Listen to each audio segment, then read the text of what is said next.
और ट्रंप जानते थे कि ईरान पर हमला किया तो आईआरजीसी के टारगेट पर अरब में मौजूद यूएस के बेस होंगे। ऐसे में हमले से पहले ही अमेरिका ने अपने सैनिकों को अरब देशों के अलग अलग होटल में शिफ्ट कर दिया था ताकि बेस पर हमलों में नुकसान कम से कम हो। लेकिन अब ईरान के टारगेट पर वो सभी होटल हैं जिनमें अमेरिका के सैनिक ठहरे हुए हैं। ईरान ने इन सभी होटल्स को अमेरिकी सैनिकों की बुकिंग कैंसिल करने की चेतावनी दी है। इस बीच ईरान ने अपने सीक्रेट बैलिस्टिक तहखाने खोल दिए हैं जिनमें उसकी सबसे लेटेस्ट और विध्वंसक मिसाइलें मौजूद हैं और इनका जंग में अभी तक ईरान ने इस्तेमाल नहीं किया है। माना जा रहा है कि इन मिसाइलों से पहला प्रहार इन्हीं होटल्स पर हो सकता है। इस लिस्ट में टॉप पर है ईरान की कासिम बसीर बैलिस्टिक मिसाइल।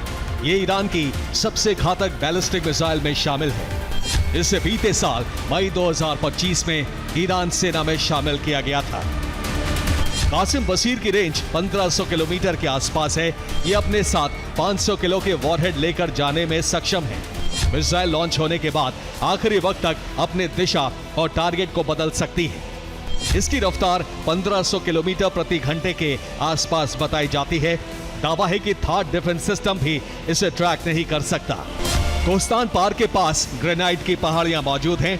इन पहाड़ियों के 1600 फीट नीचे ईरान की मिसाइल सिटी है। दावा है कि यहां ईरान की सबसे आधुनिक मिसाइलों का जखीरा मौजूद है।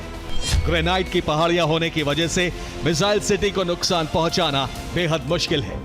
इसी मिसाइल सिटी में कासिम बसीर बैलिस्टिक मिसाइलों को भी रखा गया है। ईरान ने अमेरिका के सहयोगी देशों के लिए चेतावनी जारी की है। इन देशों में मौजूद होटलों को अमेरिकी सैनिकों की बुकिंग रद्द करने के लिए कहा गया है। साथ ही कहा है कि जल्द से जल्द होटलों में मौजूद अमेरिकी सैनिकों को निकाल दें, क्योंकि भविष्य में ईरान उन सभी होटलों को निशाना बनाएगा जहां अमेरिकी सेना ठहरी हुई है। अमेरिकियों को पहली बार अपने ठिकानों से भागकर होटलों में शरण लेनी पड़ी। अमेरिकी अपनी सुरक्षा के लिए रिहायशी इलाकों का इस्तेमाल कर रहे हैं, लेकिन यहां भी अमेरिकी सैनिक सुरक्षित नहीं है।